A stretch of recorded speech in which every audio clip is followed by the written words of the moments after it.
Commander Vex Thornfield of the Galactic Defense Coalition stared at the tactical display with what could only be described as professional horror. The blue dots representing Earth's Third Fleet hung in space like sleeping predators, perfectly positioned 3 parsecs from the hegemony border. Each dot represented enough firepower to glass a small moon, and there were 47 of them. "Sir," Communications Officer Lyra Voss spoke up, her voice carrying that particular tone reserved for delivering catastrophically bad news. "We're receiving multiple priority transmissions from Hegemony High Command." Vex didn't need to guess what those transmissions contained. 3 hours ago, a Hegemony patrol squadron had made what military historians would later call the stupidest tactical decision in recorded galactic history. They had opened fire on a human cargo vessel. "Let me guess," Vex said, settling back in his command chair with the resignation of someone watching a star go supernova. "Admiral Crix wants to know why we haven't moved to intercept the human fleet." "Actually, sir," Lyra's tentacles shifted nervously. "Admiral Crix is demanding we provide immediate military support for what he calls a proportionate response to human aggression." The bridge fell silent except for the soft hum of life support systems. Vex could practically hear his crew's collective intelligence dropping several points as they processed this information. "Proportionate response," Vex repeated slowly, as if tasting each word for poison. "To human aggression." "Yes, sir. Sir." Vex turned to his tactical officer, a grizzled Centaurian named Marcus Voidwalker, who had survived more battles than most species had names for. "Marcus, refresh my memory. What exactly did this human cargo vessel do to provoke our hegemony friends?" Marcus consulted his display, his 4 eyes blinking in sequence. "According to the incident report, sir, the human vessel was carrying medical supplies to the Outer Rim colonies. It responded to hegemony hails with what the patrol commander described as insufficiently respectful language." "Insufficiently respectful," Vex nodded sagely. "And the exact nature of this disrespect?" "The human captain told them, and I quote, 'We're carrying medicine to sick kids, so either help or get out of our way.'" Vex felt a familiar tightness in his primary stomach. In his 23 years of military service, he had learned exactly one universal truth. When humans used the word kids in reference to their young, things were about to get very, very ugly for everyone involved. And then? Patrol Commander Zale interpreted this as a hostile act and ordered weapons fire. The bridge crew exchanged glances that spoke volumes about their collective assessment of Patrol Commander Zale's intelligence, ancestry, and probable life expectancy. "I see," Vex said calmly. "And the human vessel's response to being fired upon while carrying medical supplies to children?" "They transmitted a distress signal and retreated to hyperspace," Marcus reported. "No return fire, no aggressive maneuvers. Textbook non-combatant behavior." "Of course they did," Vex muttered, "because humans are absolutely terrifying when they're being reasonable." Lieutenant Dana Flax, the ship's xenopsychology specialist, leaned forward from her station. "Sir, if I may, the human distress signal was broadcast on standard coalition emergency frequencies. Given human social psychology, particularly their protective instincts regarding their offspring, the Third Fleet's response was entirely predictable." "Predictable," Vex echoed. "Dana, in your professional opinion, what exactly are we looking at here?" Dana consulted her notes, though Vex suspected she knew the answer by heart. "Sir, based on historical precedent, when humans perceive a threat to their children, their response follows a predictable pattern. First, they attempt diplomatic resolution. If that fails, they escalate to economic pressure. If that fails, they send a fleet," Vex finished. "They send every fleet they have," Dana corrected. "The Third Fleet arriving first simply means they were closest. Long-range sensors are already detecting hyperspace signatures consistent with human dreadnoughts moving this direction from at least 6 different sectors." The tactical display updated, showing new contacts dropping out of hyperspace at the edge of sensor range. More blue dots, each one representing enough concentrated violence to make entire civilizations reconsider their life choices. Sir Lyra announced, "We're receiving a transmission from the human flagship. It's addressed to you personally." Vex straightened in his chair. "Put it through." The main screen flickered, revealing the face of Admiral Sarah Chen, commander of Earth's Third Fleet. Vex had met her twice before at diplomatic functions, and both times had come away with the distinct impression that she was the sort of person who could kill you with a soup spoon while discussing the weather. "Commander Thornfield," Admiral Chen's voice carried across the bridge with the warmth of liquid nitrogen, "I trust you're having a pleasant day." "Admiral Chen," Vex replied carefully, "always a pleasure. I understand there's been an incident involving one of your cargo vessels." "An incident?" Admiral Chen repeated, her smile holding all the warmth of a plasma conduit breach. "Is that what we're calling it when armed military vessels open fire on medical transports carrying children's medicine?" Vex felt his secondary heart skip a beat. "Admiral, I want you to know that the Coalition had absolutely no involvement in this incident. Our position on attacks against non-combatant vessels, particularly medical transports, is unambiguous." "I appreciate that, Commander," Admiral Chen said, and for a moment her expression softened slightly. "The Coalition has always been honorable in our dealings. It's why I'm speaking with you instead of simply proceeding with standard protocols." "Standard protocols?" Vex suppressed a shudder. Human standard protocols for this sort of situation typically involved making examples that other species remembered for generations. "Admiral," Vex said carefully, "perhaps we could discuss a diplomatic solution. I'm certain the hegemony leadership would be willing to make reparations." "Reparations," Admiral Chen nodded thoughtfully. "An interesting concept. Tell me, Commander, what do you suppose appropriate reparations would be for firing on a medical transport carrying supplies for sick children?" This was a trap. Vex could feel it closing around him like a gravity well. That would depend on the specific terms both parties found acceptable." "Both parties?" Admiral Chen's smile returned, sharper than before. "How diplomatic of you. Unfortunately, Commander, the hegemony had their chance for diplomacy. That was before they opened fire on the medical transport." The tactical display chimed softly, indicating new contacts, or human ships dropping out of hyperspace in perfect formation. The blue dots were multiplying like a virus. "Admiral," Vex tried again, "surely there's a peaceful resolution to this situation." "Oh, there is," Admiral Chen assured him. "The hegemony can surrender the personnel responsible for ordering the attack on our medical transport. They can provide full reparations to the families affected by the delayed medical supplies. And they can guarantee in writing that such an incident will never occur again. And if they refuse?" Admiral Chen's expression didn't change, but somehow the temperature on the bridge seemed to drop several degrees. "Then we'll implement standard protocols." The transmission ended, leaving the bridge in tense silence. "Sir," Marcus reported quietly, "I'm reading 17 more human vessels dropping out of hyperspace, including 2 Dreadnought-class ships." "Of course there are," Vex said wearily. "Lyra, get me Admiral Crix." The screen flickered again, this time revealing the bloated form of Admiral Crix, his ceremonial armor glittering with medals that Vex was fairly certain were mostly purchased rather than earned. "Thornfield." Crix boomed, his voice carrying the confidence of someone who had never personally experienced the business end of human military doctrine. "What's the status of the human fleet? When can we expect Coalition support for our defensive operations?" "Admiral Crix," Vex said slowly, "I need you to listen very carefully to what I'm about to tell you.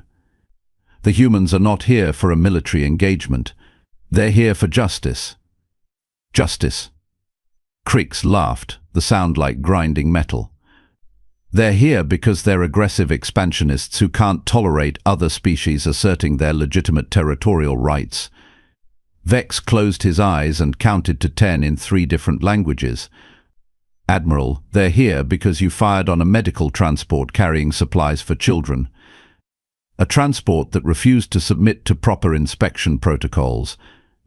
A transport that told you they were carrying medicine to sick kids and asked you to either help or get out of the way, Vex corrected.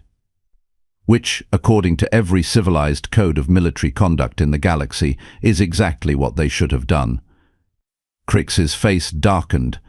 Are you suggesting that the hegemony acted improperly? I'm suggesting that you attacked a medical transport and now there are 19 human warships sitting 3 parsecs from your border with more arriving every hour, Vex snapped. What I think about your actions is irrelevant. What matters is what they think. Bah. Crix waved a dismissive hand. Humans are all bluster and propaganda. They won't dare attack a sovereign hegemony force. Vex felt something inside him break. 23 years of diplomatic protocol, military courtesy, and professional restraint crumbled like a house of cards in a hurricane. Admiral, he said with the kind of calm that preceded violent storms, has anyone in your command structure ever actually studied human military history? Of course we have. They're a young species with limited combat experience. Limited combat experience, Vex repeated flatly. Admiral, humans have been in continuous warfare for their entire recorded history. They fought wars over resources, territory, ideology, religion, and trade routes. They've fought wars over insults. They've fought wars over soccer games. Your point. My point. Vex continued, his voice rising, is that they've spent 10,000 years perfecting the art of killing each other, and when they finally made it to space, they brought all that experience with them. Do you know what they call the period in their history when they weren't actively fighting major wars? Crix shook his head. They don't have a word for it because it's never happened. Vex shouted. And now you've given them a reason to fight that unites every human faction, every political party, every military branch, and every civilian population center in their entire species. Which is... You threatened their children, Vex said quietly. You fired on a ship carrying medicine to sick human children. Do you have any idea what you've done? For the first time since the conversation began, Crix looked uncertain. It was a single cargo vessel. It was a ship full of medicine for sick children, Vex repeated. And every human in their space now knows that the hegemony considers their children acceptable targets. The tactical display chimed again. More blue dots. Sir, Marcus reported, his voice carefully neutral, we now have 26 human vessels on sensors. I'm also detecting hyperspace signatures consistent with at least 12 more ships inbound. Vex turned back to the screen. Admiral Crix, I strongly recommend you consider Admiral Chen's terms. Never, Crix declared. The hegemony does not negotiate with terrorists.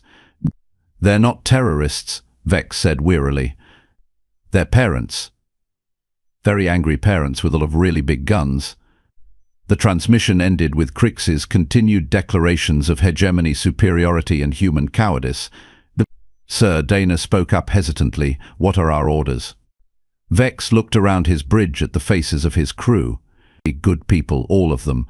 They'd followed him through 3 wars and countless diplomatic crises. They deserved better than to die because some bloated bureaucrat couldn't tell the difference between a medical transport and a military threat. Our orders, Vex said finally, are to observe and report. We are not, under any circumstances, to interfere with human operations. But Sir, Lyra protested, Admiral Crix expects coalition support. Admiral Crix, Vex replied, can expect whatever he wants. I'm not getting my crew killed because he decided to shoot at a ship full of children's medicine. The bridge fell silent again as the crew absorbed this. In the distance, more blue dots appeared on the tactical display. How many ships do the humans have? Someone asked quietly. Vex consulted his database. According to the latest intelligence reports, Earth maintains approximately 3,000 frontline warships across all fleets. And how many do you think they'll send here? Vex watched the tactical display as more and more blue dots appeared at the edge of sensor range. Each one represented a ship full of humans who had learned that someone had threatened their children. All of them, he said quietly. 6 hours later, Commander Vex Thornfield stood on his bridge watching what could only be described as the most polite military build-up in galactic history. The human fleet had grown to 43 vessels, arranged in perfect formation with spacing that would make a parade drill instructor weep with joy. They hadn't fired a single shot, hadn't even powered their weapons systems beyond standby mode. It was absolutely terrifying. Sir, Lieutenant Flax reported from her xenopsychology station, "I'm monitoring hegemony communications channels. Their rhetoric is escalating." "Define escalating," Vex said, though he suspected he already knew. "Admiral Crix has declared the human fleet presence an act of war and is demanding immediate military action from all hegemony allies," Dana replied. "He's also referring to humans as barbaric warmongers and a threat to civilized space." Marcus Voidwalker looked up from his tactical display. "Sir, the irony levels are approaching critical mass. Should I sound general quarters?" "Belay that," Vex said dryly. "We're not at war with basic logic, Marcus, even if our neighbors seem to be." The main screen flickered as another transmission came through.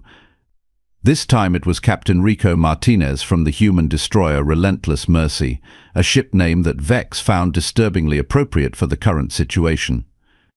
"Commander Thornfield," Captain Martinez said with a pleasant smile that didn't reach his eyes, "I hope we're not causing any inconvenience with our presence." "Not at all," Captain Vex replied carefully. "Just observing the situation as it develops." "We appreciate your patience," Martinez continued. "I wanted to inform you that we'll be conducting some routine training exercises in this sector. Nothing too elaborate, just standard fleet maneuvers and communication drills." On the tactical display, the human ships began moving with mechanical precision. What Martinez was calling routine training exercises looked suspiciously like the most advanced military formation Vex had ever witnessed outside of a war college simulation. "Of course, Captain," Vex said. "We'll make sure to stay clear of your exercise area." "Much obliged, Commander. Oh, and we've received word that several more task forces will be joining us for these exercises. Apparently, someone back home thought it would be good training for our newer captains." More blue dots appeared on the sensors. "Lots more." "I see," Vex managed. "How many task forces should we expect?" Martinez consulted something off-screen. "Let's see, looks like we'll have representatives from the 2nd, 4th, 7th and 9th fleets joining us. Plus some independent squadrons. Should be quite educational." The transmission ended, leaving Vex staring at a tactical display that now showed 67 human warships in perfect formation. "Sir," Communications Officer Voss announced, "we're receiving another priority transmission from Admiral Crix." "Of course we are," Vex sighed. "Put him through." Admiral Crix appeared on screen, his face purple with rage and what Vex suspected was a dangerous amount of stimulants. "Thornfield, the humans have brought an invasion fleet to our borders. This is an act of war that demands immediate coalition response." "Admiral," Vex said patiently, "they're conducting training exercises in neutral space. They have every right to be there." "Training exercises," Crix sputtered. "With 67 warships." 69, Marcus corrected helpfully. 2 more just dropped out of hyperspace. Crix's face somehow managed to turn a deeper shade of purple. "This is intolerable. I demand coalition military support for a preemptive strike." Every person on the bridge turned to stare at their commander. In the background, Vex could hear someone whisper, "Did he just say preemptive strike?" in the tone usually reserved for natural disasters. "Admiral Crix," Vex said very slowly, "let me make sure I understand your position.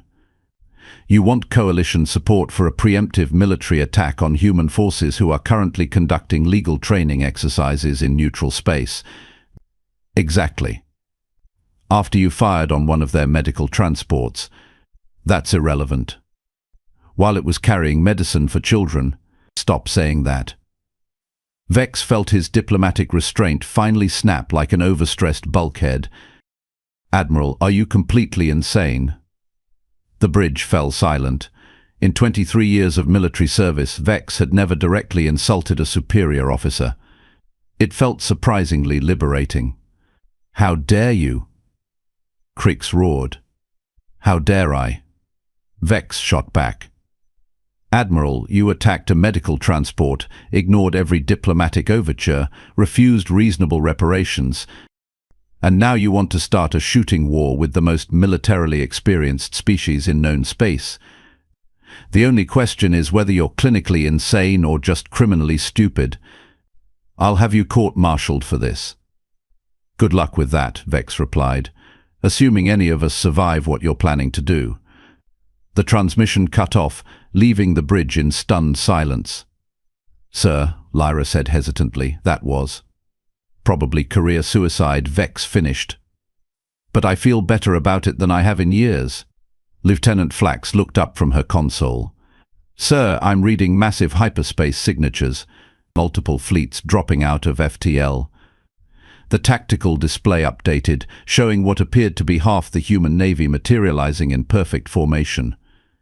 The blue dots now covered 3 entire sectors of the display. "How many?" Vex asked. 137 vessels and climbing," Marcus reported, "including 6 dreadnoughts, 12 battleships, and what appears to be a mobile command platform the size of a small moon." "That would be the Terra Nova," Dana said, consulting her database, "flagship of the human combined fleet. If that ship is here, then Admiral Elena Rodriguez is in command of this operation." Vex had heard of Admiral Rodriguez. Everyone in military intelligence had heard of Admiral Rodriguez. She was the human who had ended the regional conflict by parking her fleet in orbit around the enemy homeworld and politely asking if they'd like to surrender before lunch or after. "Sir," Lyra announced, "we're receiving a transmission from the Terra Nova. It's addressed to all coalition vessels in the area. Put it through."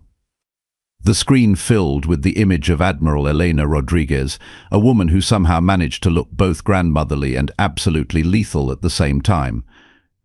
She was sitting in what appeared to be a comfortable chair, holding a cup of tea. "Greetings, coalition vessels," Admiral Rodriguez said pleasantly. "I hope everyone is having a lovely day. I wanted to personally apologize for any inconvenience our training exercises might be causing. I know it's unusual to have so many ships in one area, but we're testing some new fleet coordination protocols." She paused to sip her tea. "I also wanted to address any concerns about our presence here.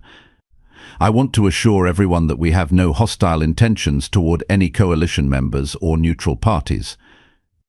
We're simply here to resolve a small misunderstanding involving one of our medical transports." Another sip of tea.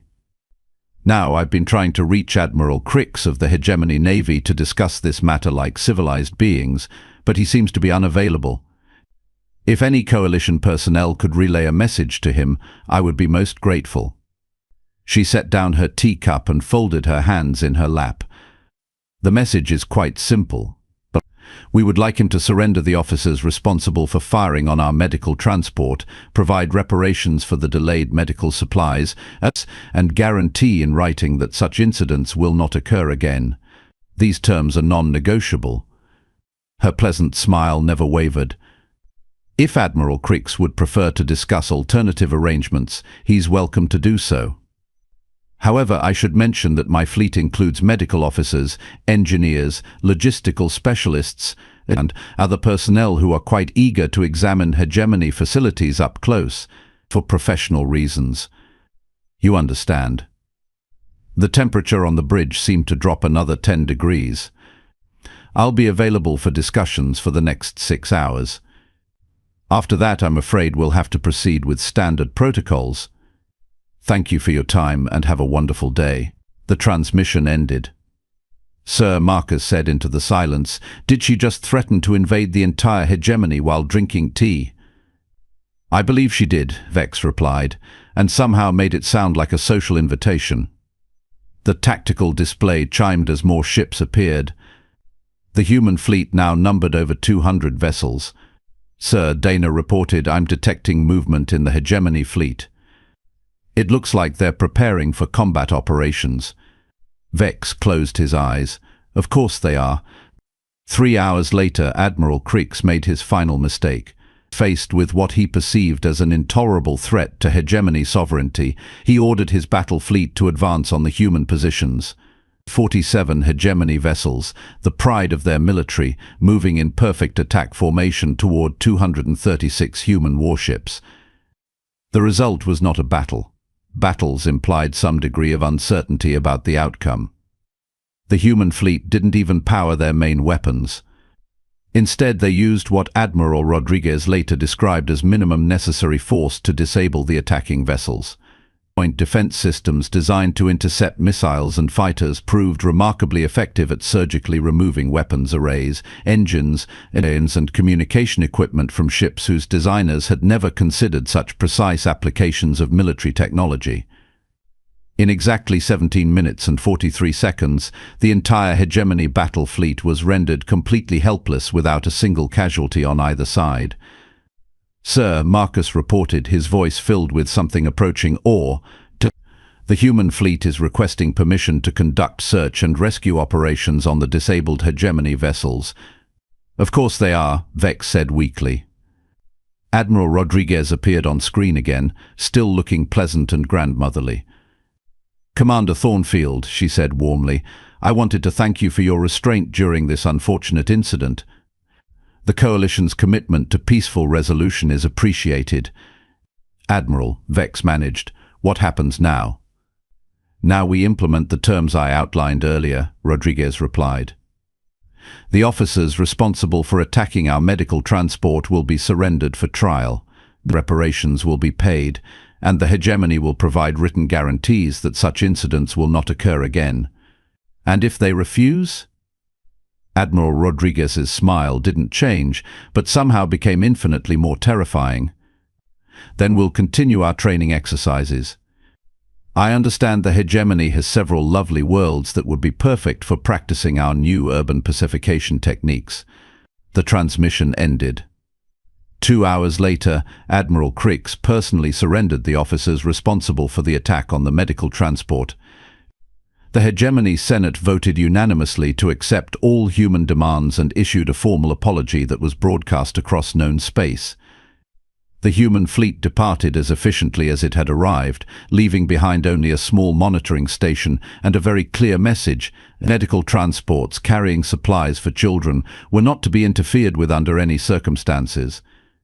Commander Vex Thornfield spent the rest of his career telling young officers about the day he watched humanity demonstrate the difference between having the ability to destroy your enemies and having the wisdom to make them surrender instead. The story became required reading at every military academy in Coalition space, usually filed under "Why Threatening Human Children is a Career-Limiting Decision." Admiral Krix retired to a small agricultural world where he spent his remaining years growing vegetables and never, ever discussing military strategy. And somewhere in human space, a medical transport completed its delivery of children's medicine, 3 days late but otherwise unharmed. The universe remembered the lesson.